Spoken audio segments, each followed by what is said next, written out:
And to the presidential race, reports of a proposed attack ad campaign lit up the internet today. We go to Ray Suarez with our regular daily download segment.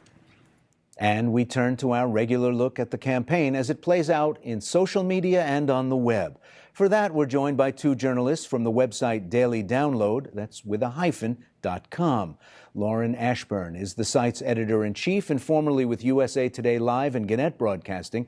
Howard Kurtz is Newsweek's Washington bureau chief and host of CNN's Reliable Sources. And Howie, a story that was burning up the digital pathways, fizzled earlier this afternoon when billionaire Joe Ricketts, who had promised to run a multi-million-dollar ad campaign attaching President Obama to his old pastor Jeremiah Wright, fizzled. He couldn't pull the trigger on the campaign. This unfolded in the classic old media way, Ray. The New York Times obtaining a detailed copy of this plan to make Jeremiah Wright an issue as he had been in 2008. But it was just after 6 in the morning that David Axelrod, the Obama senior advisor, went on Twitter and posted his reaction. Stunning. Will Mitt stand up, as John McCain did, or allow the purveyors of slime to operate on his behalf? And that speeded everything up almost at a hyperspeed pace. Along with the raw story, Lauren, we had the entire media strategy right there to be read from beginning to end online as well. It was a 54-page, professionally bound, color photograph document that laid out exactly what the plan would be. And by this afternoon, we had a statement from Joe Ricketts that said, this is not a campaign that I am going to endorse or run. And it went back and forth on Twitter with those remarks. And then the author of the New York Times piece coming out and saying, don't forget, though, on page 26 of this 54-page document, it says, with your preliminary approval at the New York meeting, here is this report. I do have to note that although this was leaked by somebody who was opposed to this and clearly was trying to sink it, the Times did note, the Times interviewed the head of this super PAC, this pro-Romney super PAC, who certainly didn't reject it out of hand, said it was being actively considered. Of course, now the pressure got so great that not only did Joe Ricketts say, I reject any such approach to politics, but Mitt Romney, in an interview with a conservative online publication, didn't waste any time in saying that he would repudiate this, even though technically he has no control over it. But what's so interesting about this is that Joe Ricketts didn't have to spend a dime. I mean, he has all the publicity he wants. He's bringing back Jeremiah Wright, tying him to Obama, bringing up a 2008 story. You know, if you remember in 2008, President Obama, or President would-be, right, Obama said at the time, I am outraged at all of the comments that Jeremiah Wright had made. And so it's bringing it all back from that campaign 4 years ago, but no one paid a penny. And it reminds you of how quickly these things happen now. That document, in the old days, would have simply been described to viewers, listeners, readers. And now you can read it for yourself, if you have the stomach for it, but there it was. Well, that's true. And I think that people become more engaged when they have the actual document themselves. It used to be that only the gatekeepers had the document.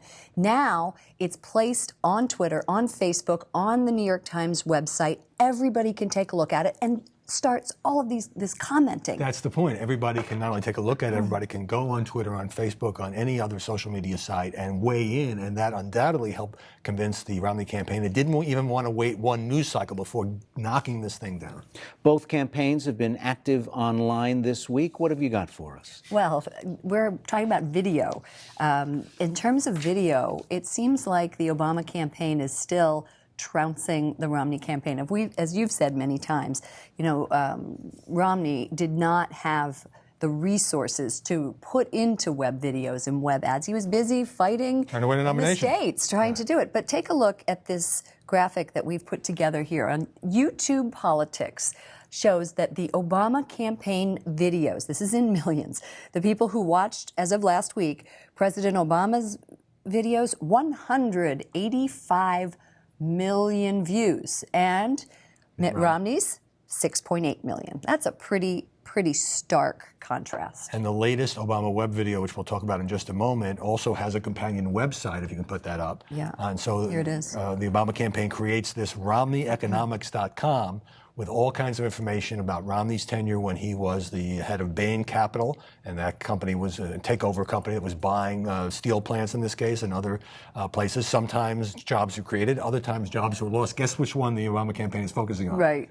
The steel plant in Kansas City where people's jobs were lost. Right. And, you know, if you look here, you can see the play button. They also put the videos on this Romney Economics website to make it very easy for people to see both a 2-minute version and the 6-minute longer version, where very heartfelt pleas by people who worked here saying, you know, if Bain hadn't come in, if Romney hadn't been here, we would still have jobs and we wouldn't have lost our pensions. Say, could we see an excerpt of that?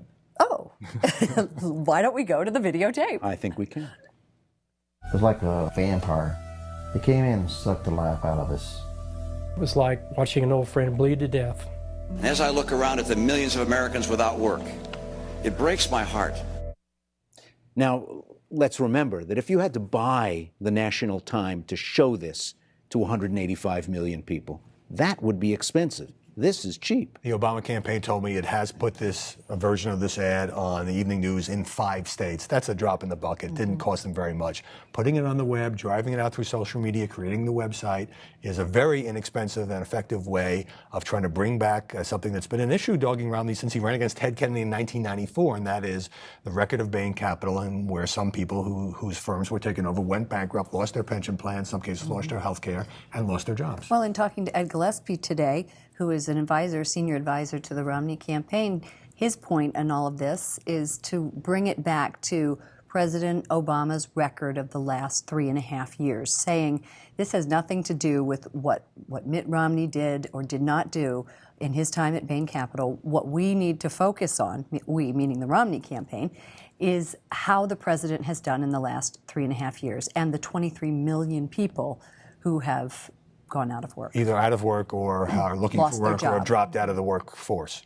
Now, it's early days yet with that big bulge for Obama video views, but the Romney campaign also is trying to describe the president's record economically and using film in the same way. Right, and we do have a clip of that to show you. Millions of Americans are struggling under the Obama economy. Here are a few of their stories. When the economy went bad, a month after my divorce, I lost my job. I lost my house. Now, can you get tougher online than you can in a commercial and broadcast environment? I think so, because you don't have to have the candidate coming on and saying, I approve this message. But what's really fascinating to me, Lauren, is the way in which both of these campaigns are trying to tap into the anger and the frustrations of the pain of the economy, except Romney wants to do it on the economy of the last 3 years, blaming it on Barack Obama. The Obama campaign wants to say, you're running as a businessman, here's what you did when you ran Bain Capital, focusing on a very different era. I think what's interesting about the videos that we're seeing, and coincidentally, or incidentally rather, on Mother's Day, both of them did Mother's Day videos honoring Ann Romney, honoring Michelle Obama. Same reaction though. President Obama has the video down. He has the people who are watching videos captivated by his videos. Mitt Romney isn't there yet. He's making the effort to create these very well-produced documentary-style videos. The campaign is starting to get the hang of it, but it just hasn't. Seems less personal? No, I'm just saying it hasn't caught on yet. The videos coming out of the Romney campaign have not really grabbed hold of the followers. Lauren Ashburn and Howard Kurtz of the Daily Download, good to see you both. Same here. Thank you.